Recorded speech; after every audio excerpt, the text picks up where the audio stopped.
ሰላም ጤና ይስጥልኝ። እንደምን አላችሁ? ይህ የኢትዮ አፍሪካ ነው። ዛሬ ይዤላችሁ የቀረብኩት የህዳር ማርያምን ታሪክ ነው። ህዳር ማርያምና ጽዮን ማርያም አንድነትና የተደረጉ ጉዳዮችን እንዳሰሳለን። ፈጣሪ አምላክ ከሁላችን ጋር ይሁን፣ አሜን። በየዓመቱ ህዳር 21 ቀን በታቦተ ጽዮን የተፈጸሙ ታላላቅ ተአምራት የሚታሰቡበት ቀን ነው።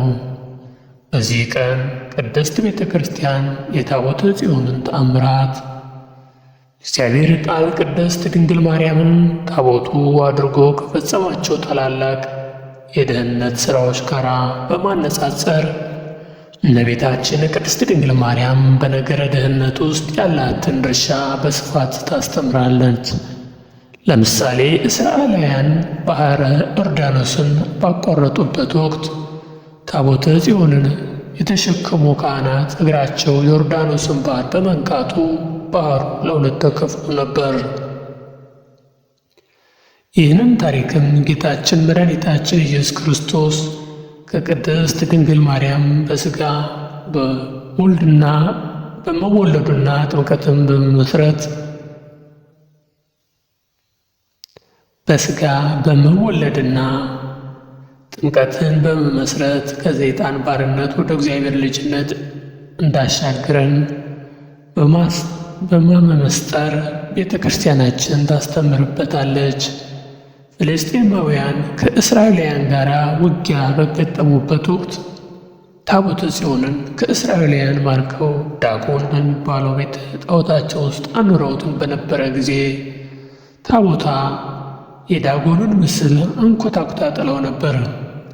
ቅድስት ቤተ ክርስቲያናችን ይህን ታሪክ እንደ ምሳሌ በመጠቀም ከቅድስት ድንግል ማርያም በተወለደው በጌታችን በመድኃኒታችን በኢየሱስ ክርስቶስ አማካይነት ከአምልኮ ጣዖት ወጥተን አንድ አምላክን ወደ ማምለክ ስለመመለሳችን እና በእመቤታችን ምክንያት ስለተደረገልን የእግዚአብሔር ቸርነት ትምህርት ትሰጥበታለች። እኛም በዛሬው ዝግጅታችን እመቤታችን ቅድስት ድንግል ማርያም አማናዊቷ ታቦተ ጽዮን መሆኗን የሚያስቃኘን ትምህርት ነው። እግዚአብሔር አምላክ አሕዛብ እስራኤልን ከግብፅ ባርነት ካወጣቸው በኋላ የአምልኮ ሥርዓቶችን የፈጽሙበት ዘንድ የምስክሩን ድንኳን፣ የቃል ኪዳኑን ታቦትና ለአምልኮ ሥርዓቱ ማከናወኛ የሚያገለግሉ ልዩ ልዩ ነዋያተ ቅድሳትን እንዲሠሩ አዟቸው ነበር። ከቃል ኪዳኗ ታቦት ውስጥም በእግዚአብሔር ጣት 10ቱ ትእዛዛት የተጻፉበት የሕጉ ጽላት 40 ዓመት ሙሉ እስራኤላውያን በሲና ምድረ በዳ የተመገቡትን መና የያዘች መሶበ ወርቅ አሮን ለክህነቱ አገልግሎት ስለመመረጡ ምስክር የሆነችው ለምለማና ፍሬ አፍርታ የተገኘችው የአሮን በትር ይገኙበታል። ዕብራውያን 9:4 ደብተራ ድንኳኗንና በውስጧ የሚገኙ ነዋያተ ቅድሳትን እግዚአብሔር በሙሴ ሲያሰራ ሰማያዊ ምስጢር ምሳሌና ጥላ ናቸውና ተጠንቅቆ እንዲሠራቸው ትእዛዝ ነበር። ዕብራውያን 8:5 ቅዱስ ጳውሎስም ይህችን ድንኳን የአገልግሎት ሥርዓታት የሚፈጸምባት ፊተኛይቱ ድንኳን ብሎ ይጠራታል። በዚህ መሠረት ደብተራ ድንኳኗና በውስጧ ያሉ ንዋያተ ቅድሳት ለሰማያዊ ምስጢር ምሳሌና ጥላ እንደሆኑ እንረዳለን። የደብተራ ድንኳኗ ምሳሌ ይህችው ሰማያዊቱ ስፍራም ቅድስት ቤተ ክርስቲያን ናት። በውስጧ አማናዊውና ሰማያዊ ምስጢረ መለኮት ይፈጽምባታልና ቤተ ክርስቲያን የክርስቶስ አካሉ ስለሆነች ዘላለማዊ ሕይወትን የሚሰጥ ምስጢርም በውስጧ ስለሚከናወንባት በእርግጥም ሰማያዊ ስፍራ ናት። ታቦተ ጽዮን በእመቤታችን ቅድስት ድንግል ማርያም ትመሰላለች። ይህን ለመረዳት ግን ስለ ታቦተ ጽዮን አሰራርና መንፈሳዊ ትርጉም አስቀድመን ልንረዳ ይገባል።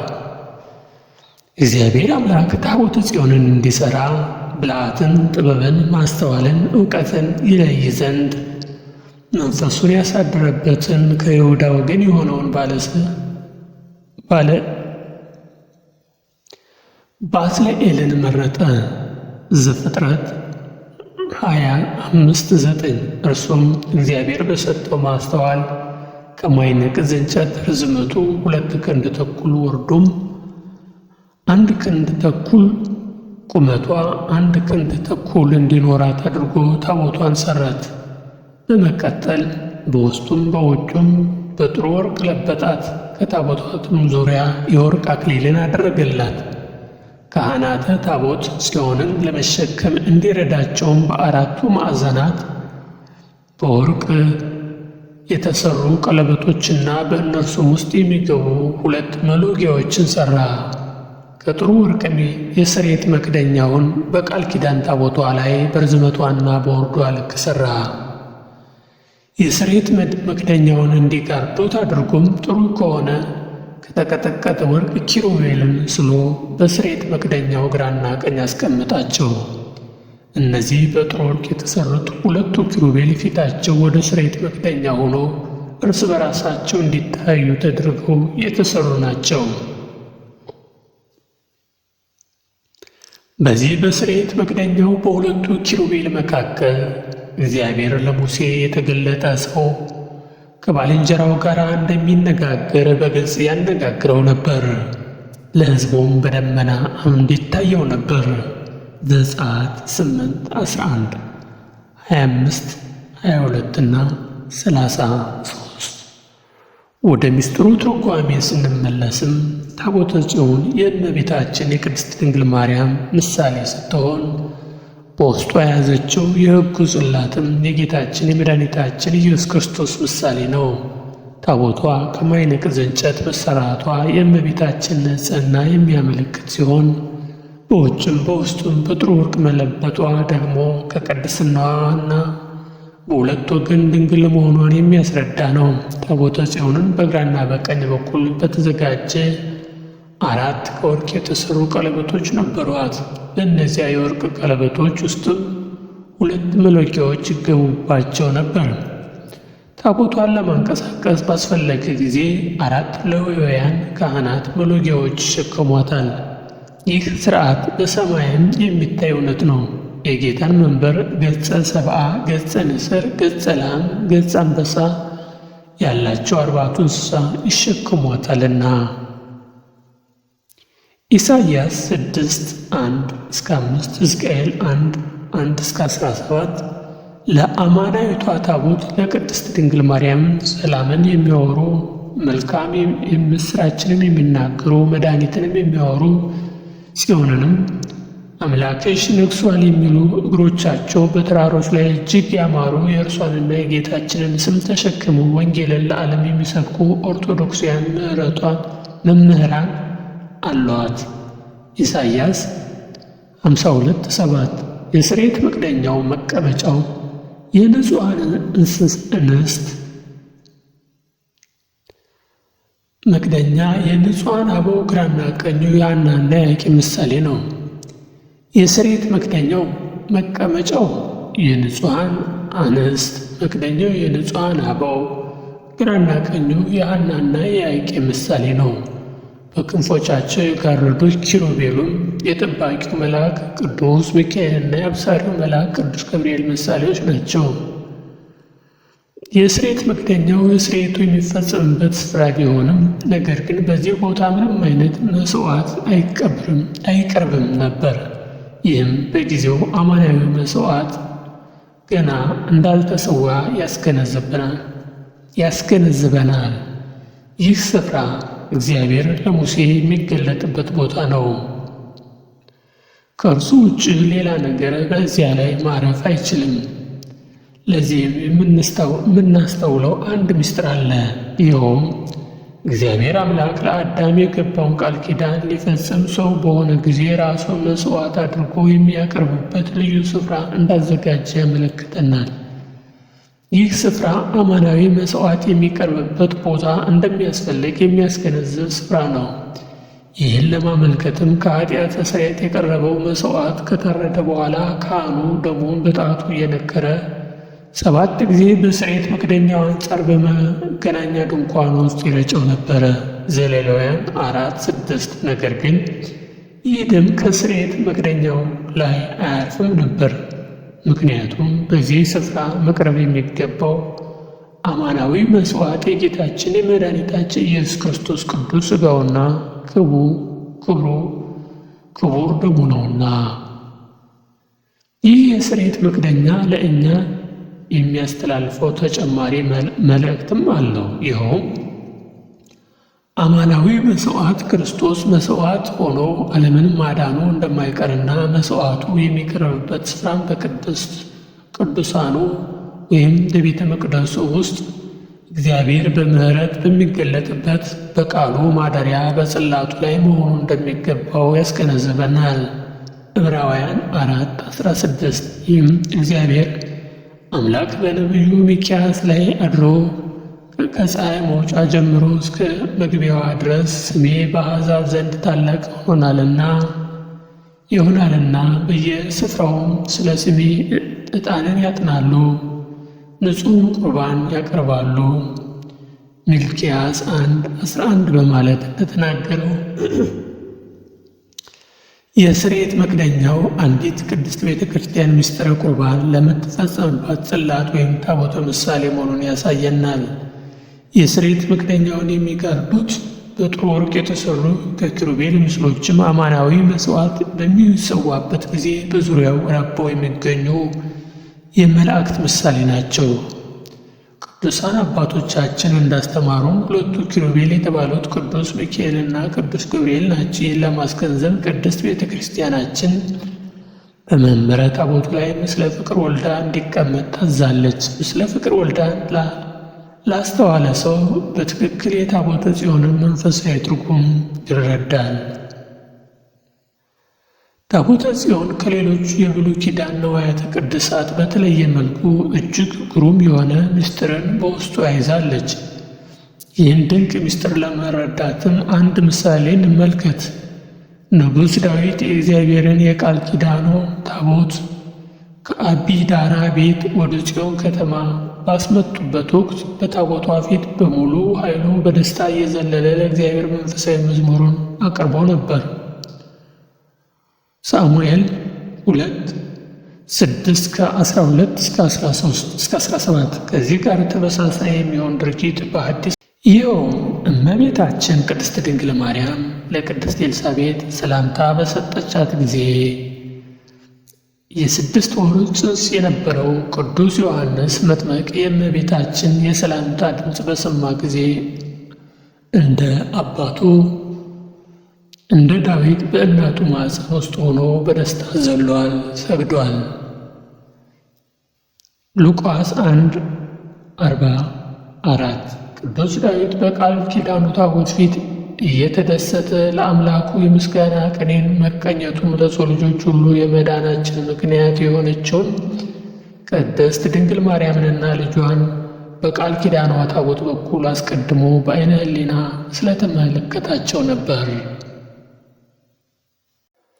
እንኳን ለእመቤታችን ቅድስት ድንግል ማርያም ዓመታዊ ክብረ በዓል በሰላም አደረሳችሁ አደረሰን። አገር ውስጥና ውጭ ሀገር ያላችሁ መላው ኢትዮጵያን የክርስቶስ ቤተሰቦች ሁሉ እንኳን ለዚህ ለኅዳር 21 ቀን የጽዮን በዓል በሰላም አደረሳችሁ። እንግዲህ ዛሬ ከተለያዩ ማኅበራዊ ድረገጽ ያገኘሁትን የጽዮን ታቦት ወይም ታላቅ ተአምራትን በዳጎን ላይ ያደረገውን ተአምራት በኢትዮጵያ ኦርቶዶክስ ቤተ ክርስቲያን አንዳንድ ስዕላትን በዛም ጉዳይ የጻፉትን ስዕላትና የተሳሉትን ስዕላት በማየት የምነግራችሁ የማስተላልፍላችሁ ጉዳይ አለ። ይህም እንዲህ ይቀጥላል። እግዚአብሔር ጽዮንን መርጧታልና ማደሪያውም ትሆነው ዘንድ ወዷታልና እንዲህ ብሎ ይህች ለዘላለም ማረፊያ ናት፣ መርጫታለሁና በዚህች አድራለሁ።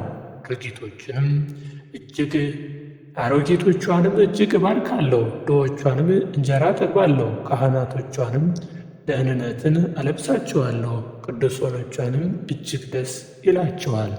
መዝሙር 131-13 ጽዮን ማለት ጽዮን አምባ መጠጊያ ማለት ነው። አንድም በሚስጥሩ ማኅደረ አምላክ ማለት ነው። ጽዮን የሚለው ስም በቁሙ ለቅዱስ ዳዊት ተራራና ለኪዳኑ ጽላት ሲያገለግል፣ በትንቢታዊ ሚስጥሩ ግን ለድንግል ማርያም ለቤተ ክርስቲያን ለዘላለማዊ ርስት ያገለግላል። ይህ ኢትዮ አፍሪካ ነው። ክቡራንና ክቡራት